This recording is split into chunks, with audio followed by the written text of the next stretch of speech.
This is episode 191 of the Focused Mindset Podcast.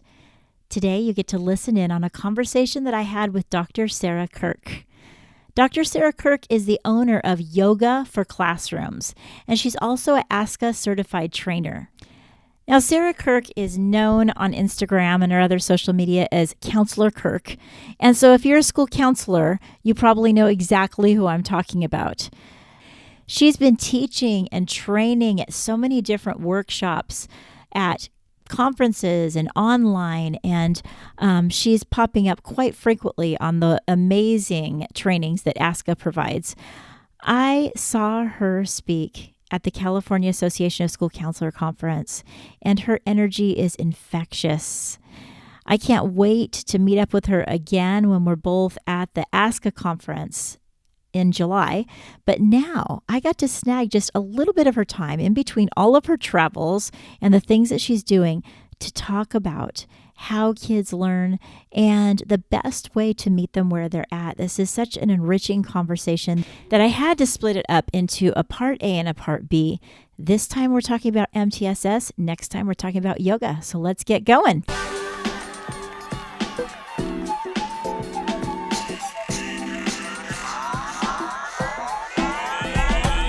This is the podcast where you learn how to build stronger connections and have better conversations using the solution-focused approach. I'm Cher Kretz. I'm a school counselor and a solution-focused life coach, and each week we learn new strategies so that we can build our families strong and be the person that we were always meant to be. You can learn more about our products and services by going to thefocusedmindset.com or hop over to Amazon to get 30 Days to Higher Hopes. Hello, welcome to the podcast. Today we have a super cool guest. We have Sarah Kirk here today. Hey, thank you for coming, Sarah. Thank you for having me. I'm excited for this conversation. You know, I heard you speak in person at the California Counselors Conference. And it really piqued my interest when you had the topic of tying yoga into mental health. And then after I sat in your fun presentation, I just had to wait. There were people all around trying to talk to you. And I had to be patient and say, I don't know, maybe you want to come on my podcast because you have so much depth and wisdom on this subject. Tell me a little bit about you and what led you to the world of school counseling. Sure. Well, as with most people, it was not a direct route for me. I first started college as an accounting major, which always makes me laugh looking back. I very quickly realized accounting was not for me, but I didn't initially know what was for me. I knew that I wanted to help people. I knew I had a passion to make the world a better place. I'd always been very involved in different volunteer activities and things like that through my high school and college days. And in a roundabout way, I finally realized that counseling might be for me.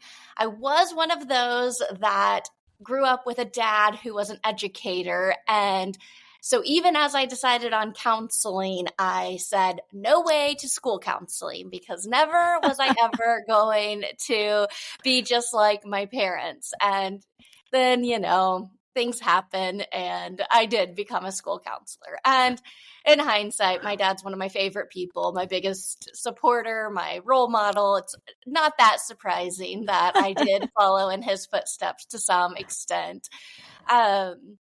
So I ended up in school counseling, and I worked initially at an elementary school in Oklahoma in a suburban school district, and really just dove right in. I came into a school that had some good things going, but it was pretty disjointed, no comprehensive school counseling program, had really never had anything beyond the old school guidance counselor role. And so I came in pretty bright-eyed, bushy-tailed, ready to change the world. And it was a great experience. I really got to build a comprehensive school counseling program from the ground up. I got to see firsthand how impactful having a data-driven program can be, how much of a difference school counselors can make when they're used effectively. And fortunately, I had a great principal who supported my role and really helped to eliminate some of those non-counseling roles so that I could do more of my job. I stayed at that school for 7 years. I earned ramp recognition there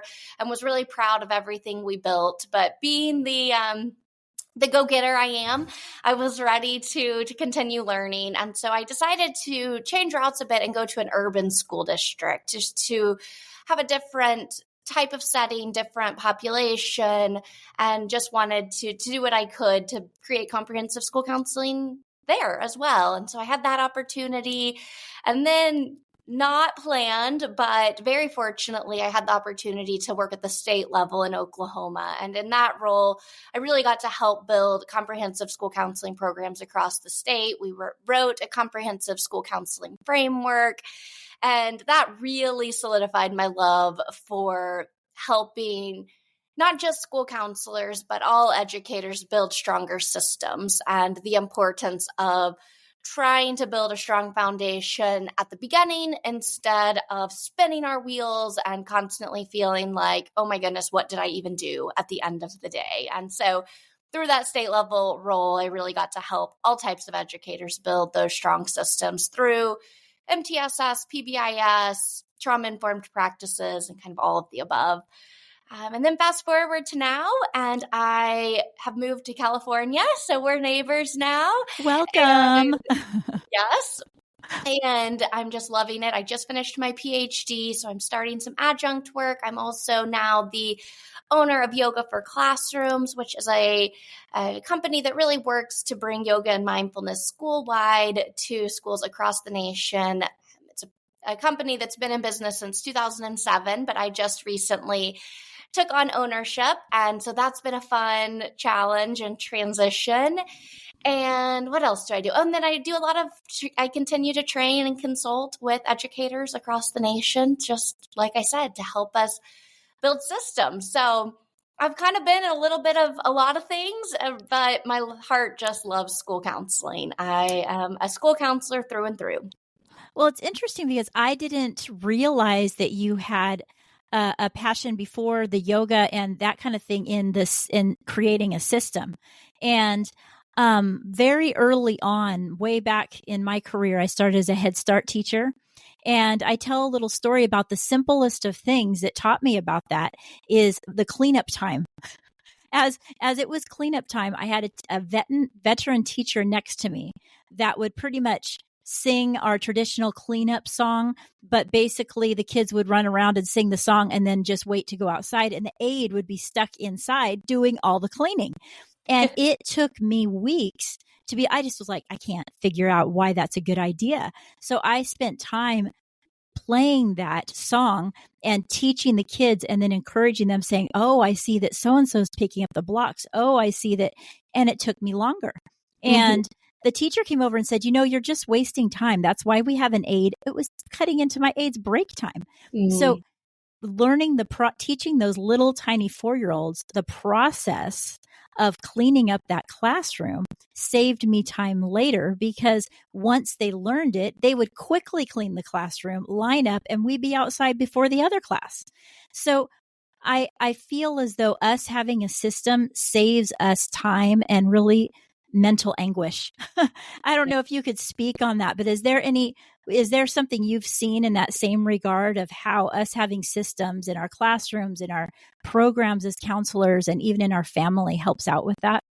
Yes, absolutely. I talk all the time about how sometimes preventative work can take more time up front, but that it's so much more effective and impactful than reactive work. And I think, unfortunately, in schools, no matter what your role is, often we end up in a place where we have to react. The other teacher in your story had to have someone clean up, and, the room needed to be cleaned up. And it did take more time up front. And I think so many things are like that. I mentioned that, in my state level work, we taught a lot of schools about building multi-tiered system of support. And through that MTSS lens, a lot of what we're teaching is you do need to spend some time building the foundation and setting up the system. But once you do, it reaps so many benefits. Unfortunately, like we said, in schools, we don't always see that. And instead, we react, and wonder why nothing's working. And then we're burnt out. And then we don't, see the progress we want for our students or for us. And the cycle continues. So, that's really what I saw also when I mentioned, building a comprehensive school counseling program from the ground up. I had walked into a school that had a lot of great things going on, but had no system. And so we were, constantly trying to put Band-Aids on things. And instead, the principal and I, who really had that systems mindset, started laying a foundation. And then we got to build upon it. And then each year it wasn't starting over. It was adding another layer, or adding another support. And at least in my experience, that's the way to most effectively serve students. It's also the way to provide equitable services. If we're just, kind of, this is how we've always done it, that doesn't meet the needs of all kids. We know in today's world, people are quick to jump on the COVID impacts and things like that. But from my perspective, we've needed to do it all along. COVID just put a really bright spotlight on it. And so I guess the fortunate thing about the very unfortunate COVID-19 pandemic was that finally people realized that we couldn't keep spinning our wheels, and that prevention and systems are really the way to lead effective schools, to lead effective school counseling programs. And really, I think we can fit everything into that. I fit the work we do at Yoga for Classrooms into that. My first yoga and mindfulness experience was doing it as a school counselor and seeing an impact, but knowing I was one person in a school of 500 students, and I couldn't lead it on my own. And that's actually how I found Yoga for Classrooms long before I ever knew I'd be on this side of it. But when I was just going through the training, because Yoga for Classrooms model is for all educators to be trained in it. It's not a thing for school counselors. It's not an SEL curriculum implemented once a month. It's really meant to be small, mindful moments implemented into every day by everyone. And I just find those types of systems have lasting impacts, whereas these Band-Aids we put on things don't. That's so true. And I love how you touched on it's adding on to, because sometimes we do feel exactly the way that you said, where it just didn't work. And then people want to throw the baby out with the bathwater. I hate that saying, and I just said it. But anyway, like they're just like, oh, I guess it doesn't work for me. And I love how you touched on the fact that when you're building a program, or you're building steps that you want to be able to implement in your own family life, you're going to be building on one another. You're going to have those times where you're like, this worked. We didn't get all this other stuff done, but now let's build on that. And how powerful is that? How, we can look at those successes along the way. And I can totally see that in your journey, is like small successes build on one another to get to your next, level of wherever you're going to be. Yeah. When people are struggling, the reason that we get in crisis mode is because we need a firmer foundation, because then when we're in crisis mode, we'll know, oh, these are my values. These are the things most important. This is the thing that I know everybody needs, and we'll be working with that knowledge. I also find that that's important when I'm working with families. Yep. When I'm coaching families, I always start with actually a multi-tiered system of support for the family, because I'm thinking, what are we providing for the entire family? Yep. Because all of us have needs, and people will come to me wanting to get some support for one child that seems to be taking a lot of energy. You'll even hear parents use, they're sucking the energy out of our, they're taking all of our time. When they really look at it, and we can step back and say, what are the things that are important for our everyday life that everybody needs? And if that's in order, then people are getting what they need.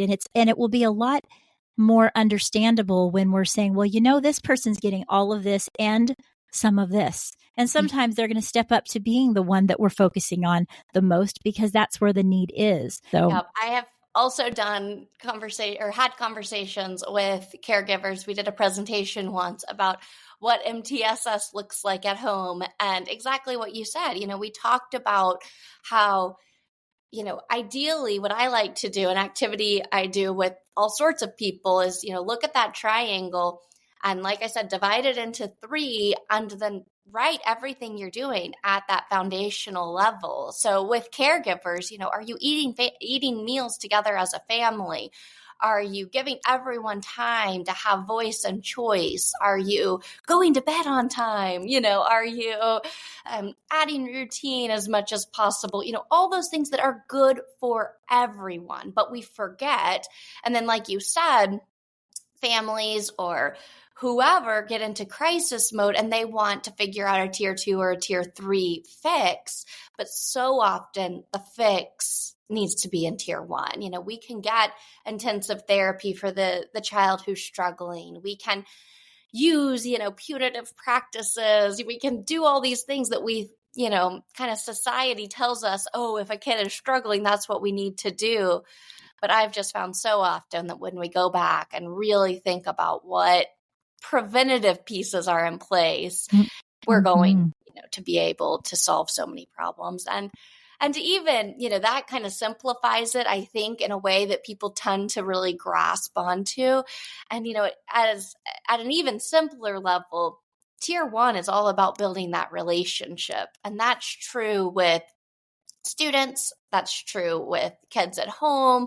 That's true with a business, like your example. If you don't have communication and trust and respect for one another and, those things that come with relationship building and building positive relationships, it's really hard to get up to those other things. So, multi-tiered system of support.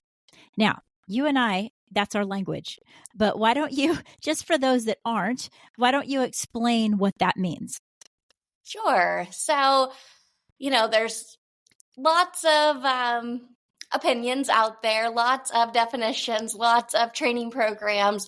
I use the term multi-tiered system of support as the umbrella term that also includes positive behavior interventions and supports, more commonly known as PBIS, response to intervention, more commonly known as RTI, MTSS umbrella. And when I talk MTSS, the acronym explains itself. It's the multi-tiered. So what we're looking at is tier 1 being supports that all students receive.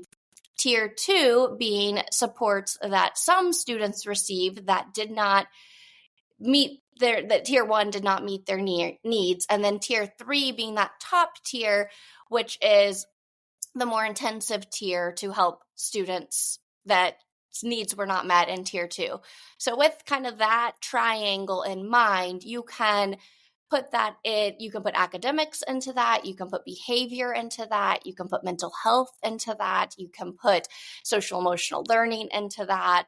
And again, different people do different things there, but with the idea that we do want to provide a really strong tier 1. So that is honestly what we've been talking about so far, that some schools forget. That's the prevention. That is the, in Yoga for Classrooms world, that is everybody gets mindful moments every day. In comprehensive school counseling world, that is every student has access to a school counselor, and the school counselor is able to provide preventative counseling curriculum. In math world, that is, all students have access to a strong and rigorous math instruction and curriculum. So, insert whatever into each of that. But then the idea is not that tier 1's the most important, and I think most often forgotten. But knowing, again, through that equity lens I talked about, that not everyone's needs are going to be met at tier 1. We're going to have students who need more intensive math support. We're going to have students who need more intensive social and emotional support. And then that tier 2 is the interventions and supports we provide to some students. The idea is that we provide those, and then those students go back down to tier 1 and don't need those supports long term. So sometimes people get confused with like special education and the tiers.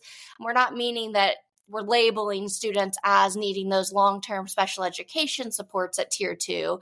It can sometimes be, student just didn't understand our, multiplication unit and need that more intensive support and then go back down. So from my perspective, this language, first of all, it's language that all of us can use, not just school counselors, not just principals, not just teachers. So it helps us talk the same language, which can be very beneficial. And then it really helps us to identify those individualized student needs and figure out what we're doing to address them. But like I said, what I have found when I've gone into schools who say, oh, we already have MTSS or we already have PBIS, what I see is they do have interventions and supports for students who need tier 2 support or even need tier 3 support, but that strong tier 1 support is missing. So what we see often then is what I call a flipped triangle, because we're providing way too much tier 2 and tier 3 support because our students need it, but it's not that they need tier 2 or tier 3. It's that they never got tier 1 to begin with. And that is one of the best explanations I've ever heard. I will have to tell you. And I've worked here. I've been a counselor for a very long time. I think that's beautiful. And you know what I was thinking along those lines was that I was hoping that you touch on, and you did it better than I even would, is how tier 1 is a foundation. Yeah. And I feel as though we need to focus on our foundation, whether it be whatever we're doing in life, whether it be our business, as an entrepreneur. And I think that comes natural. Like we get a job and we think about our foundation, what's most important, and we start to really consider that. But we don't move that often enough into how we're helping people. I love the MTSS model, even though, like you said, sometimes people like brains immediately turn off when they hear an acronym like that. But to me, you can fit, honestly, pretty much anything into it. And it helps us understand, what humans need at a most basic level. Yeah. Now, I think every single one of our listeners, each and every one of our listeners can completely understand why I wanted to have you, of all people, talk about the MTSS model and how it really, truly functions. Now, we are going to next week dive into yoga for kids and all about it, and mindfulness, and how yoga and mindfulness works together to help the mind and body stay calm, and why that works well in a classroom as much as it does individually for us. I just had to split this conversation up into two, because it was kind of like when I had this conversation with Sarah, it's almost like we did have a part A and a part B.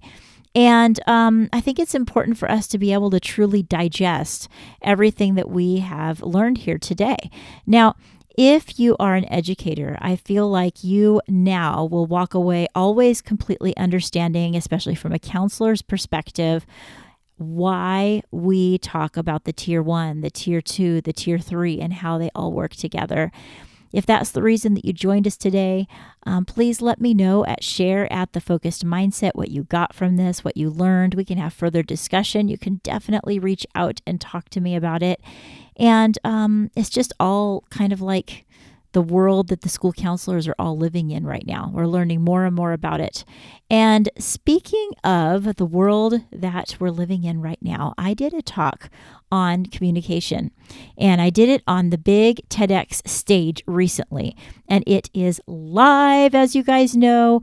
And it talks a little bit about how today we live in a world of where people are always on their phones and always on their devices and always communicating in that type of way. And we've lost a lot of our face-to-face interactions, our face-to-face conversations, the richness of it. And unfortunately, sometimes when we talk, we get really self-centered in the fact that we just want to be telling them all about what we know. And then the other person says everything they know. And I've listened to conversations where I'm like, boy, neither one of these people are truly connecting. They're just giving information. Then the next person's giving information. I strive for us to rise above that trend and really learn to connect when we talk. And that is one reason that I reached out and went outside my comfort zone and did my first TEDx talk.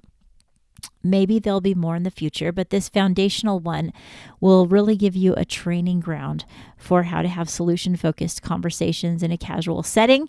And I want you to be able to hop over to YouTube and listen to that. I'll put a link in the show notes.